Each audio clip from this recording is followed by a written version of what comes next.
আসসালামু আলাইকুম। আমন্ত্রণ বাংলা ভিশন সংবাদে আপনাদের সাথে আছি মিথিলা ইসলাম। শুরুতে জানিয়ে দিচ্ছি বিআরবি কেবল সংবাদ শিরোনাম। ইউএনওর ওপর হামলা মামলার প্রধান আসামি যুবলীগের আসাদুল ও জাহাঙ্গীর গ্রেফতার, আটক 2, জ্ঞান ফিরেছে ওয়াহিদা। ঘোড়াঘাটের ইউএনও হামলায় জড়িত কাউকে ছাড় দেওয়া হবে না, ধরা হবে ইন্ধন দাতাদেরকেও, হুঁশিয়ারি স্বরাষ্ট্রমন্ত্রী। করোনা পরিস্থিতির কারণে খালেদা জিয়ার সাজা স্থগিতের মেয়াদ বাড়ানো হয়েছে, জানালেন ওবায়দুল কাদের। বললেন, মানবিক দিক দেখেছে সরকার। দেখছিলেন বিআরবি কেবল সংবাদ শিরোনাম, এবারে বিস্তারিত। দিনাজপুরের ঘোড়াঘাটের ইউএনও ওয়াহিদা খানমের উপর হামলা মামলার প্রধান আসামি যুবলীগের আসাদুল হক ও উপজেলা যুবলীগের আহ্বায়ক জাহাঙ্গীর আলমকে গ্রেফতার করেছে আইনশৃঙ্খলা বাহিনী। এর পাশাপাশি আরও 2 জনকে আটক করা হয়েছে। তাদের সবাইকে নেওয়া হয়েছে রংপুর র্যাবের কার্যালয়ে। এদিকে বৃহস্পতিবার রাতে রাজধানীর national institute of neuroscience and হাসপাতালে অপারেশনের 11 ঘণ্টা পর জ্ঞান ফিরেছে ওয়াহিদা খানমের। তবে পর্যবেক্ষণে থাকবেন 72 ঘণ্টা। বুধবার গভীর রাতে সরকারি বাসায় ঢুকে কুপিয়ে ও মাথায় আঘাত করে ঘোড়াঘাটের ইউএনও ওয়াহিদা খানমকে মারাত্মকভাবে জখম করে 2 দুর্বৃত্ত। আহত হন তার বাবা ওমর শেখও। পরদিন রাতে ইউএনও ওয়াহিদার বড় ভাই অজ্ঞাতনামা 4-5 জনকে আসামি করে মামলা করেন ঘোড়াঘাট থানায়। মামলা দায়েরের কয়েক ঘণ্টা পরই শুক্রবার ভোরে ঘোড়াঘাট উপজেলা যুবলীগের আহ্বায়ক জাহাঙ্গীর আলমকে কোশিগাড়ি এলাকার বাসা থেকে আটক করা হয়। আর প্রধান আসামি যুবলীগের সদস্য আসাদুল হককে আটক করা হয় পার্শ্ববর্তী কালীগঞ্জ এলাকায় আত্মীয়ের বাসা থেকে। আসাদুলের বাড়ি ঘোড়াঘাট উপজেলার পরিষদের কাছে। আটক হয়েছে নৌশ প্রহরী নাহিদ সহ আরও 2 জন। পরে গ্রেফতার ও আটককৃতদের পাঠানো হয় রংপুর র্যাব কার্যালয়ে। এসব তথ্য জানিয়েছেন ঘোড়াঘাট থানার ওসি আমিরুল ইসলাম। জিজ্ঞাসাবাদ চলছে। এখন কয়জনকে জিজ্ঞাসাবাদ করা হচ্ছে? একজনকে জিজ্ঞাসা করছে আর একজনের খোঁজে আরেকজন আছে সাথে জিজ্ঞাসাবাদ করবেন। অভিযুক্ত উপজেলা যুবলীগের আহ্বায়ক জাহাঙ্গীর আলমের বিরুদ্ধে টেন্ডারবাজি ও বিভিন্ন গুরুত্বপূর্ণ ব্যক্তিদের ওপর হামলার অসংখ্য অভিযোগ রয়েছে। বিচ্ছিন্ন একটি ঘটনাই হবে, এটি পরিকল্পিতভাবে হত্যার উদ্দেশ্যে অতর্কিত হামলা।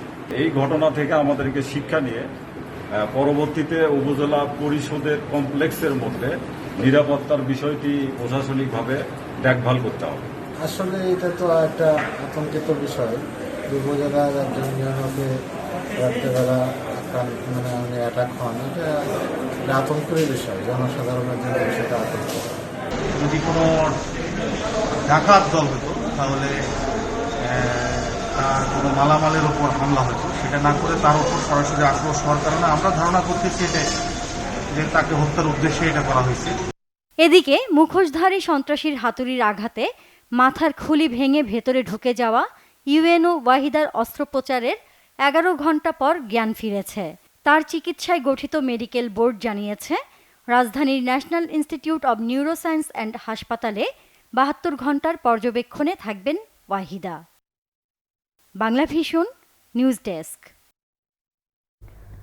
দর্শক, এই মুহূর্তে রাজধানীর national institute of neuroscience and হাসপাতালে আছেন আমাদের রিপোর্টার মুহিবুল্লাহ মুহিব। সরাসরি কথা বলছি তার সাথে। মুহিব, অস্ত্রোপচারের পর ইউএনও ওয়াহিদা খানমের শারীরিক অবস্থার সবশেষ কি তথ্য রয়েছে আপনার কাছে?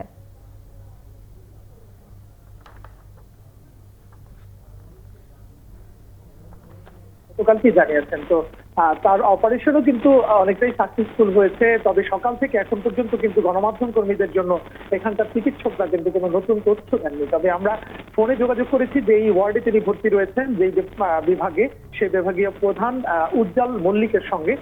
তিনি যেটি বলেছেন যে সকালে এসে তার একটি সিটি স্ক্যান করেছেন এবং সেই সিটি স্ক্যান দিয়ে মূলত দেখতে চেষ্টা করেছেন যে অপারেশনে কোনো ধরনের ত্রুটি বিচ্যুতি রয়েছে কিনা। কিন্তু তারা সেই সিটি স্ক্যানে পরীক্ষা নিরীক্ষা করে দেখেছেন যে এটি সফল একটি অস্ত্রোপচার ছিল এবং তার এই মুহূর্তে স্বাস্থ্যের অবনতি নেই বললেই চলে, অর্থাৎ কিছুটা উন্নতির দিকে যাচ্ছে। ইতিমধ্যেই তার জ্ঞান ফিরেছে এবং যেটি আমরা শুনেছি তার শরীরের অর্ধেক অবশ হয়ে আছে। সেই অবশ হয়তো কাটতে আরো কিছু সময় লাগবে এবং এই মেডিকেল টিম যেটি গঠন করা হয়েছে সেই টিমের প্রধান জাহিদ হোসেন তিনি বিকেলে সাংবাদিকদের সঙ্গে কথা বলবেন বলে জানিয়েছেন এবং তিনি আরেকটি বিষয় বলেছেন যে এই অস্ত্রোপচারের পরে মূলত 72 ঘন্টা না গেলে অতিবাহিত না হলে মূলত তার শারীরিক অবস্থা কোন দিকে যায় সেটি কিন্তু এখনই নিশ্চিত করে বলা যায় না। তবে কিছুটা উন্নতির দিকে গেলেও তিনি কিন্তু শঙ্কামুক্ত নন, সেটি কিন্তু একাধিক চিকিৎসক আমাদেরকে নিশ্চিত করেছেন। তো আমরা অপেক্ষায় রয়েছি গণমাধ্যম কর্মীরা আনুষ্ঠানিকভাবে যখন তার শারীরিক সর্বশেষ পরিস্থিতি সম্পর্কে আমাদেরকে জানানো হবে তখন আমি আপনাকে জানিয়ে দিব। এই ছিল আমার কাছে মিথিলা নিউরোসায়েন্স ইনস্টিটিউট হাসপাতাল থেকে সর্বশেষ তথ্য। মুহিব, ধন্যবাদ আপনাকে।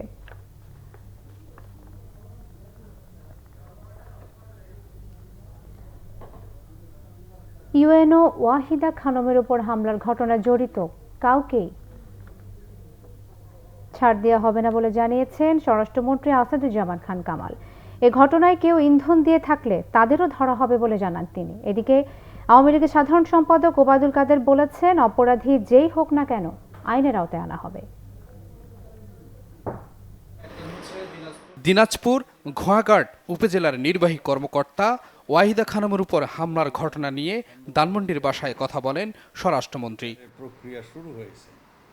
জানান, সুষ্ঠু তদন্তের মাধ্যমে দোষীদের আইনের আওতায় আনা হবে। কাউকে ছাড় দিচ্ছে না, সেই আমাদের এমপি হোক কিংবা কোনো সরকারি কর্মকর্তা হোক কিংবা যে কোনো জনপ্রতিনিধি হোক, সন্দেহভাজন এবং অন্যান্য আরও যে তথ্য আছে সবগুলি মিলিয়ে আমরা আরেকটু সময় লাগবে কেন কিভাবে কি হয়েছে সমস্ত ঘটনা প্রকাশ করতে। ইউনো সহ মন্ত্রী এমপিদের নিরাপত্তা জোরদার করা হচ্ছে বলেও জানান মন্ত্রী। আনসারের একটা আনসার ব্যাটালিয়ন তৈরি করার নির্দেশনা আমাদেরকে দিয়েছেন এই প্রোটেকশনের জন্য। শুধু উপজেলা চেয়ারম্যান না, মন্ত্রীদের বাসায় যে গার্ড থাকে এইগুলো আনসার চলে আসবে, সেই ব্যবস্থাই হচ্ছে। একটা উনি নির্দেশ দিয়েছেন, এইগুলি পর্যায়ক্রমে আমরা এইগুলি ব্যবস্থা নিচ্ছি। হামলার ঘটনায় দলের কেউ হলেও ছাড় দেওয়া হবে না বলে হুঁশিয়ারি দিয়েছেন আওয়ামী লীগের সাধারণ সম্পাদক ওবায়দুল কাদের। প্রকৃত অপরাধীদের খুঁজে বের করতে আইন শৃঙ্খলা রক্ষাকারী বাহিনী কাজ করে যাচ্ছে। অপরাধী যেই হোক, প্রধানমন্ত্রী স্পষ্টভাবে বলেছেন তাকে আইনের আওতায় এনে দৃষ্টান্তমূলক শাস্তির ব্যবস্থা করতে হবে। ধানমন্ডি আওয়ামী লীগ সভানেত্রীর কার্যালয়ে এক অনুষ্ঠানে এসব কথা বলেন ওবায়দুল কাদের। SM Foyez, Bangla Vision, Dhaka. রাজনৈতিক নয়, করোনা পরিস্থিতি বিবেচনায় মানবিক কারণে বিএনপি নেত্রীর সাজা স্থগিতের মেয়াদ বাড়ানো হয়েছে জানিয়েছেন আওয়ামী লীগের সাধারণ সম্পাদক ওবায়দুল কাদের। গাছাড়া ভাবের কারণে দেশের করোনা পরিস্থিতি নিয়ন্ত্রণের বাইরে চলে যেতে পারে এমন শঙ্কার কথাও জানান তিনি। করোনা পরিস্থিতিতে তার চিকিৎসা ভালোভাবে করা যায়নি করোনার কারণে, সেটা বিবেচনা করে তার সাজা স্থগিতের মেয়াদ আরো 6 মাস বাড়ানো হয়েছে এবং এটা মাননীয় প্রধানমন্ত্রীর সম্মতির অপেক্ষা আছে। এখানে কোনো রাজনৈতিক চাপের কোনো বিষয় নেই। বীর উত্তম খেতাব পাওয়া দেশের একমাত্র বেসামরিক মুক্তিযোদ্ধা খাজা নিজামুদ্দিন ভূঁইয়ার মৃত্যুবার্ষিকী আজ। কুমিল্লার এই কৃতি সন্তানের বীরত্বের যথাযথ মর্যাদা নেই বলে অভিযোগ পরিবার ও এলাকাবাসীর। এমনকি অযত্ন অবহেলায় পড়ে আছে তার নামে রাখা সড়কের নাম ফলকও। এর প্রতিকার চান তারা। কুমিল্লা প্রতিনিধি সাইদ মাহমুদ পারভেজের রিপোর্ট। 1971 সালের 4 সেপ্টেম্বর সিলেটের কানাইঘাটে পাকিস্তান হানাদার বাহিনীর সাথে মুক্তিযোদ্ধাদের প্রচণ্ড সংঘর্ষ হয়। কমান্ডার সিয়াদ দত্তের নেতৃত্বে 4 নম্বর সেক্টরের যোদ্ধারা ঝাঁপিয়ে পড়েন যুদ্ধে। সেদিন সম্মুখ যুদ্ধে শহীদ হন খাজা নিজামুদ্দিন ভূঁইয়া। কানাইঘাটে 3 পীরের মাজারের পাশে সমাহিত করা হয় তাকে। বীরত্বের উপহার স্বরূপ বীরুত্তম খেতাবে ভূষিত হন তিনি। 6 ভাই 3 বোনের মধ্যে নিজামুদ্দিন ছিলেন দ্বিতীয়। বাবার নাম আব্দুল লতিফ ভূঁইয়া এবং মা তাবেন্দা আক্তার। মাত্র 22 বছর বয়সে মুক্তিযুদ্ধে শহীদ হন এই বীরুত্তম। তিনিই একমাত্র বেসামরিক মুক্তিযোদ্ধা যিনি মৃত্যুর পর বীরুত্তম খেতাব পেয়েছেন। নিজামুদ্দিন ভূঁইয়া বড় ভাই 4 সেপ্টেম্বর কানাইঘাটে যুদ্ধ করে মারা গেছে।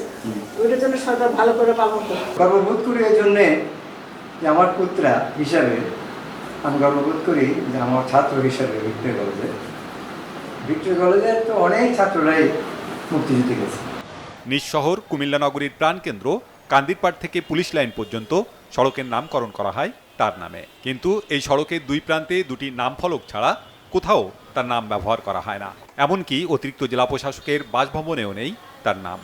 তার এই নামের প্রতি যথার্থ শ্রদ্ধা রাখবার জন্যই এই সড়কটি যাতে প্রতিটি সাইনবোর্ডে এবং বাড়ির হোল্ডিং নাম্বারে এই নামটি উৎকীর্ণ করা হয়, সেই বিষয়ে সিটি কর্পোরেশনের কাছে আমার আবেদন থাকবে এবং এই বিষয়ে তারা কঠোর ব্যবস্থা অবলম্বন করুক, তাহলে প্রকৃত অর্থে শহীদদের প্রতি মর্যাদা করা হবে বলে আমি বিশ্বাস করি।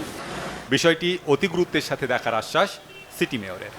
আমরাও এবার থেকে হোল্ডিং নাম্বার যদি লেখানোর সময় বা হোল্ডিং নাম্বার লেখানোর সময় লিখে দেবেন হাজারের মধ্যে সড়ক রাজুরা কুমিল্লা, আর দোকানদাররা যারা ট্রান্সলেশন করতে আসে তার জন্য বলে দেবো। আর আমরাও আমাদের ট্রান্সলেশনের যে এটা ফর্মটা আছে এটা কিন্তু আমরা ঠিকানাটা এইভাবে লিখে দিতে পারি। খাজা নিজামুদ্দিনের নামে নামকরণ করা সড়কটির দুই পাশের সকল বাড়ি, ব্যবসা প্রতিষ্ঠান ও সরকারি বেসরকারি অফিসের সাইনবোর্ডে নামটি সঠিকভাবে লেখার দাবি কুমিল্লাবাসীর। Banglavision news desk. হঠাৎ করে রাজধানীর বাজারে বেড়েছে পেঁয়াজের দাম। কেজি প্রতি বিক্রি হচ্ছে 60 টাকা দরে। বেড়েছে আদা ও রসুনের দামও। সব ধরনের সবজিও বিক্রি হচ্ছে কেজি প্রতি 50 টাকার উপরে। রাজধানীর পলাশী বাজার ঘুরে দেখা গেছে সরবরাহ রয়েছে সব ধরনের কাঁচা সবজির, তবে দাম চড়া। এখন পটল 50 টাকা, ঢেঁড়স 50 টাকা, বেগুন 70 টাকা, চিচিঙ্গা 50 টাকা, পেঁপে 40, কাঁচামরিচ এই সপ্তাহে 200 টাকা, গত সপ্তাহে একটু বেশি ছিল। নিত্য প্রয়োজনীয় জিনিস মাছ, মুরগি, তরকারির দাম একটু বেশি, কিন্তু অন্যান্য জিনিস সব সঠিক আছে। ডিম বিক্রি হচ্ছে ডজন প্রতি 110 টাকা দরে। মাছের বাজার রয়েছে কিছুটা স্থিতিশীল। সব ধরনের মানুষের ক্রয় ক্ষমতার মধ্যে আছে কিনা এটা হচ্ছে আমাদের আগে ইনশিওর করতে হবে। এখন এই ইনশিওরটা যদি না করতে পারি, যার অ্যাবিলিটি আছে সে কিনতে পারবে, যার অ্যাবিলিটি নাই সে কিনতে পারবে না, এটা তো আর ঠিক না। যে কোনো জিনিসের একটা লেভেল থাকা উচিত। ব্রয়লার মুরগি লালটা ডজন হলো 110 টাকা, হালি হলো 38 টাকা, আর ব্রয়লার মুরগি সাদা হলো 105 টাকা ডজন, হালি হলো 36 টাকা। গত সপ্তাহের চেয়ে কেজি প্রতি 15 থেকে 20 টাকা বেড়েছে পেঁয়াজের দাম। দাম বাড়ার তালিকায় রয়েছে চালও। আর চালের দামও আগে ছিল, যে মিনিকেট ছিল আপনার 50 টাকা, সেই মিনিট এখন 60 টাকা। তারপর আপনার স্বর্ণা চাল, মোটা চাল হলো 45 টাকা, 28 চাল হলো 50 টাকা।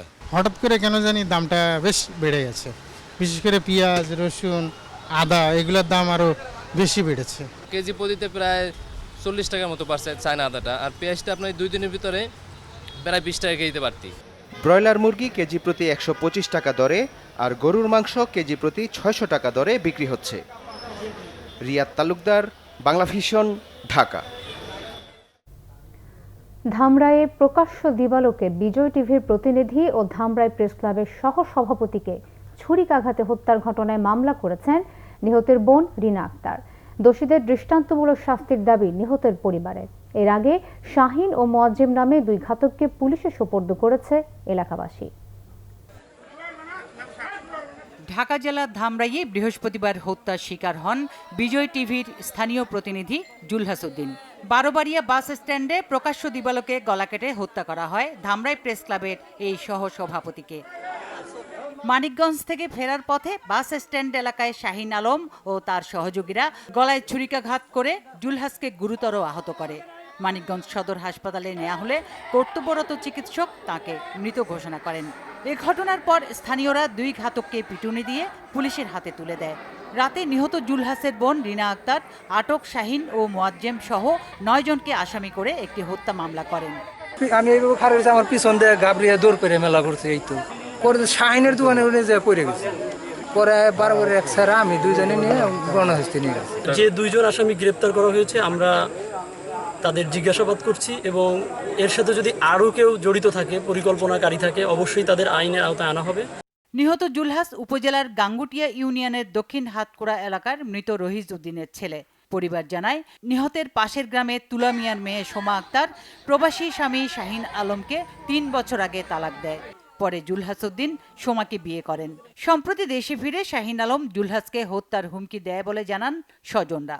আমার স্বামীর গলা কেটে মেরে ফেলেছে, ওই তোলার বাড়ির লোক জানে আমি ফাঁসি চাই, আমি ফাঁসি চাই, আমি কিচ্ছু জানি, ফাঁসি চাই। নিহত জুলহাসের লাশ ময়না তদন্তের পর রাতেই চারিপাড়া হাতকোড়া কবরস্থানে দাফন করা হয়। Bangla vision news desk.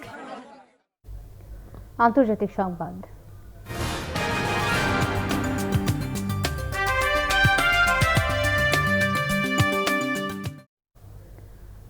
Corona মহামারীতে বিশ্বে মৃত 8,73,000 ছাড়িয়েছে। এ পর্যন্ত করোনা শনাক্ত হয়েছে 2,64,65,000-এরও বেশি মানুষের। এদিকে করোনায় চিকিৎসক ও স্বাস্থ্যকর্মীদের ব্যাপক মৃত্যুর ঘটনার উদ্বেগ জানিয়ে তাদের সুরক্ষা নিশ্চিতের তাগিদ দিয়েছে অ্যামনেস্টি ইন্টারন্যাশনাল। করোনায় প্রাণহানির তালিকায় প্রথমে থাকা যুক্তরাষ্ট্রে 24 ঘন্টায় মারা গেছে কমপক্ষে 1,094 জন। এতে দেশটিতে মোট 1,91,000-এরও বেশি মারা গেল। মোট আক্রান্ত 63,35,000-এর ওপরে। বরাবরের মতোই একদিনের করোনা শনাক্তের সংখ্যায় শীর্ষে আছে ভারত।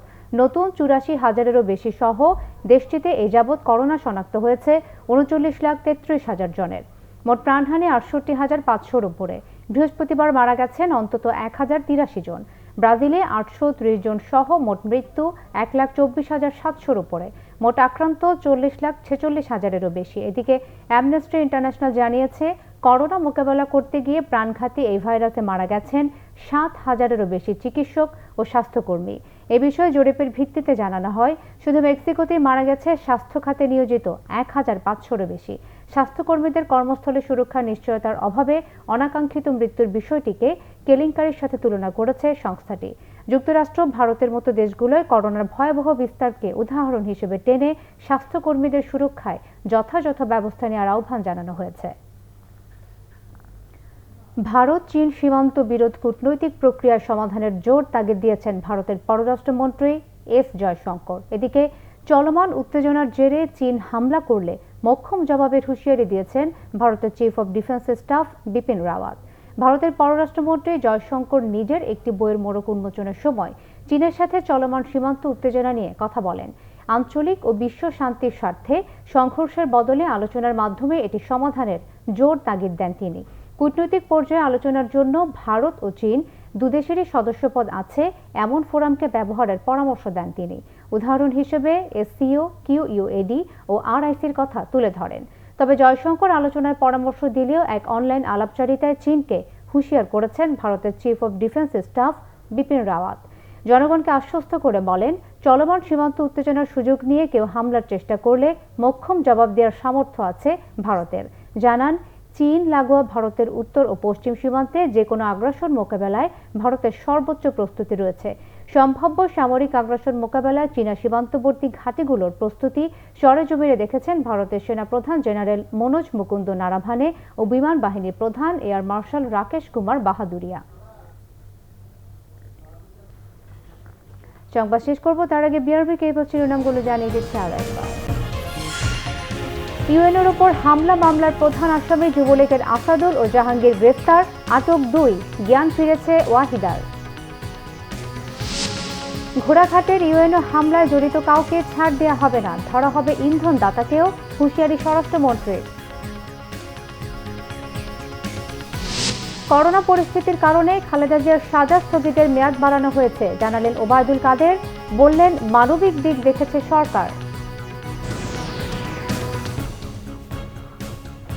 এই ছিল এখনকার মতো। পরের সংবাদ বিকেল 4টায়, এর আগে 3টায় রয়েছে নিউজ টপ 10, দেখার আমন্ত্রণ রইল। এছাড়াও বাংলা ভিশন সংবাদের সংবাদ সংশ্লিষ্ট অনুষ্ঠান দেখতে লগ ইন করুন facebook.com/বাংলাভিশনে এবং সাবস্ক্রাইব করুন youtube.com/বাংলাভিশন নিউজ। এতক্ষণ সাথে থাকার ধন্যবাদ সবাইকে।